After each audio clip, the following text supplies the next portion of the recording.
So you're back to the table we started So at? back to where you started, and look at what's been added to what you have. So read over what you have. Read over what people added to yours. Just so that you get a chance to just see what other people thought. So take a moment to just review what everyone else wrote. Well, of course. If we can just quickly go around any major ahas, and we don't have to have ahas. It's just anything jump up for you? Anyone? We noticed there were several that said the same thing, like showing appreciation Yes. or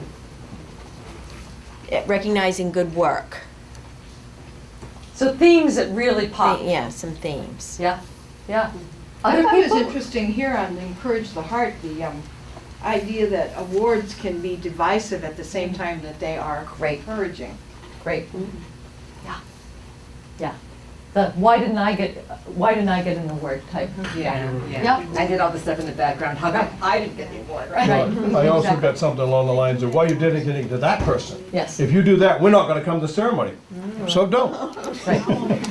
Any other ahas or surprises? It struck me as I looked at the list that the left side, or the positive side, if you will, was filled out to a much greater extent than the right side, or the difficult side, or the get in the way side. What do you Which is make of generally that? interesting, because generally you're thinking Yes.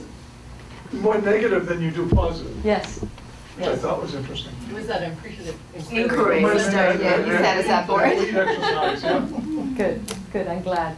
Anything else that you wanna highlight or point out to each other from what you were starting with and what people added, or any thoughts as you went around? Okay. The piece about sincerity, you know, not being sincere gets in the way a lot. I see the word appreciation showing up all over the place. Should. Yep. Yep. I'm not surprised that it shows up in a number of places. Yeah. Do you have a Yeah. recommendation for what you do when somebody in your group isn't sincere? He's only saying that because he had the best idea of the night and I lost it and he couldn't remember it. Before I could write it down. Humor is a very good thing. It can, when it's used in that kind of playful way, it can just build some goodwill. So bravo, bravo. So I have to ask your goodwill now. I was going to have a stretch break at this moment, but because you've been moving around and because we're running a little behind on time, are you okay if we continue on? Sure. Yes. Everyone okay? Thank you so much. So what I'd love to do now is to have you go back to where you were sitting initially, and you can leave the pages where they were. I'll actually take them if they're in your way. And what I'd love to do is to now do some thinking about your own areas of strength and challenge. And so we're going to use something, I'll just put a few on each table, something called the wheel. And it's, let me know if you need more of these. I think I probably didn't give you enough. I've got a big one here. This is a way of taking a snapshot. So I encourage you to simply write your date on the bottom. So this is not about saying this is forever and anon. This is not a report card. Basically, there are 8 sections in here that when they're taken together, they can represent one way of looking at leadership. And I just want to acknowledge that there are many ways to look at leadership. And tonight I just want to do some sort of, just moodling or mucking about in thinking about leadership. And I've taken the liberty of adding a few to Kouzes and Posner's 5. And so on the wheel, I added in use of power and authority. I've also added in conflict, meaning dealing with conflict. And then the third one that I added was self-evaluation and reflection, which is what we were about to do. So it's a good leadership skill, I think. So what I'm asking you to do is to measure your level of how good you feel about where you are in each of these. So you had a chance to think a little bit about each of these 5 different dimensions of leadership. And then I'm adding in these others. And so I'm simply asking you to assess right now, how do you feel you're doing? And I'm gonna just model it so that, for instance, you have enough circles from 1 to 10. So take each one of the pie shapes. So in other words, when I'm sort of saying right now, how satisfied am I with my ability to evaluate myself and reflect, I'm going to think, okay, yeah, I write in my journal every day, but do I have goals I'm really evaluating myself on? I do assess after I do certain work about what went well and what I'd like to change, but I think I'd like to do some more with goals. So I think I would probably put myself, I didn't end up having 10 circles here, I was just because I ran out of room, but I think I'd put myself probably at about a 7 right now. So I'm going to just draw a line and then basically color in there. And then I'm going to go over to the next one and say, how am I at modeling the way? And so think about however you're interpreting modeling the way. How am I at finding my passion and finding my voice to speak out about that? And how am I at setting an example?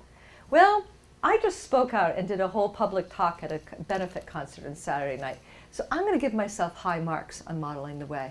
And so I'm going to say, I think I'm at about a 9 because I spoke about something that I feel really strongly about. And it was sort of hard because a lot of people I knew were there. And it's harder when they're people you know. So in other words, I'm just asking you to do the same thing. Think about each one and just go around with each one of these. And again, using the framework that we've just talked about, think about where you are. And this is simply to give you a sense of where is it you feel pretty strong right now and where might you want to focus some attention.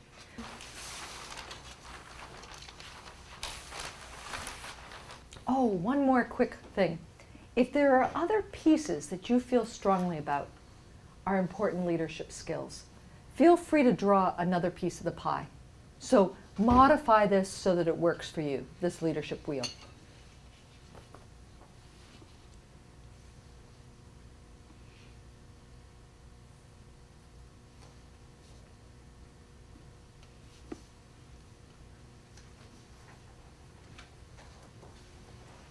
Barb, want me to fill you in on it?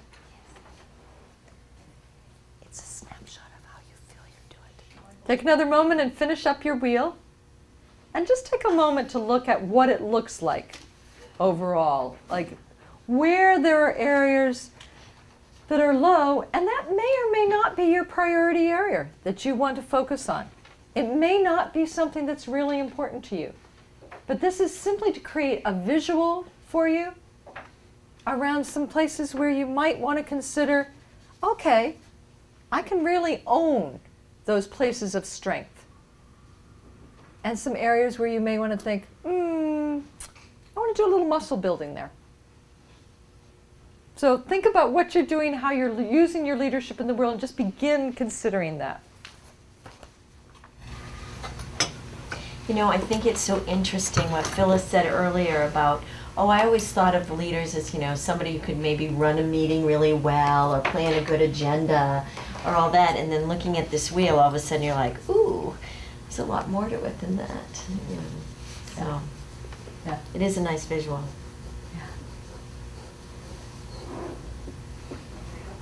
So I am going to move us, and I apologize if you're not quite done on this, but I'm going to ask you just to take a moment to reflect on the question of how can we build leadership muscles? When you think about it, what are the ways? In addition to things like this, coming to workshops like this, talking with other people, but how else do we build our leadership muscles? Using them. Bingo. Bingo. Being courageous enough to take Yes. the risks. Yes. Yeah. Even when you don't know what you're doing. Or Yeah. what the outcome will be. Yeah. Especially when you don't know what you're doing. Well said. Yeah. Well said, Stephanie. Yeah. I guess then the other, she said not know what the outcome is, but being okay with that. So you don't know where it's going, you may not get what you thought you were gonna get, but still being able to live with that. Just, some people don't achieve their goal and they go fall apart. Yeah, I was just thinking that being able to withstand a loss not achieving your goal. Yeah. Yeah, that's hard. That's why I don't run for office. No, it takes losing. Well, it's fortunate in the job that I have, there's no goal set by the town. You know, they kind of, you have to spend the money they tell you to spend, but there's a lot of other goes on that we kind of go wing it and do ourselves. Mm-hmm.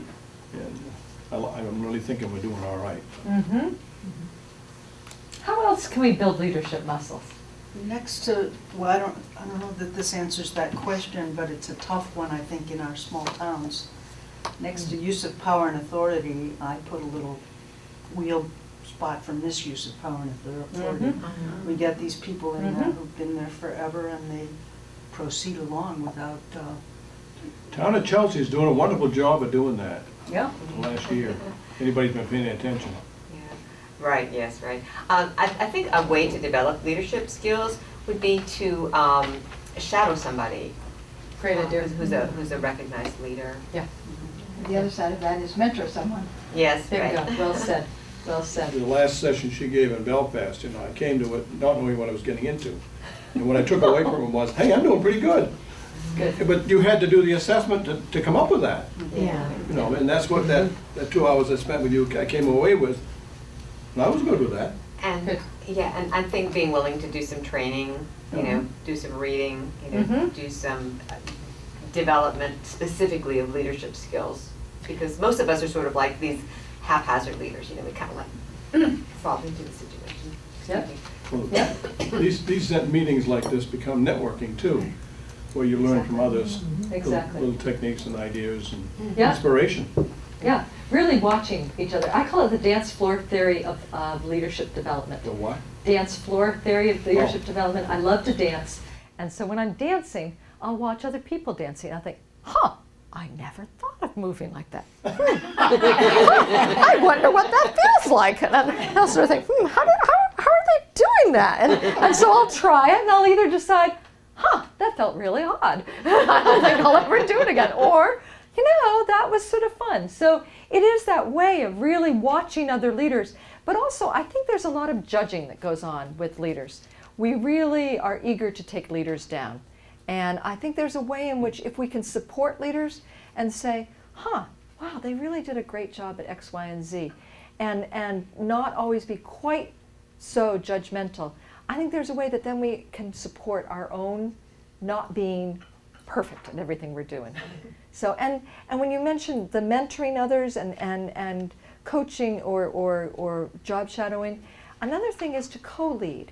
I see more and more leaders not being out there alone, because so often when people are willing to throw tomatoes at leaders, it's that you're out there on your own, and it's really important to have someone else who's at your back, who you can depend on, who's going to say, Deb, you could have spoken up a little bit more. You could have been a little louder when you were saying, it's those types of things, or they can say it in the moment. In other words, you have someone who's with you. You know that they're not cutting you down and giving you feedback because they just want to cut you down. They're with you. They want you to succeed and you want them to succeed. Right. And they'll also help you process stuff before Exactly. you make an action or make Well it. done. Yeah. Exactly. And that's about being strategic. Yeah. So I'm eager for us to take these thoughts and to start crafting some leadership goals. And some of us work well with goals and some of us don't. So I just offer this as a tool. Feel free to use it. Feel free to ignore it. But the idea is to take what you did on your wheel, to see where your strengths were and where you might want to do either a little more owning of some of your strengths, because that can be a really important goal. I'm realizing that I'm good at such and such, and I want to step into that more and really own that and use it more as a leader. Or it may be, conflict scares the heck out of me, and I think I want to watch how other people deal with it. And I want to figure out ways that I can get more comfortable with that. And that will be my learning agenda for the next year. So wherever it is for you, try to figure out what's something that feels a little edgy for you, in a good way. So this is just a template to walk through. But I do encourage you that if you are going to set a goal, that you fill in the part about how will I know? Am I going to tell someone and say, I'm going to check in with you in a month's time or 2 months' time. But how might you do that? So I'm going to stop talking for a moment so you can do a little thinking on that. Okay?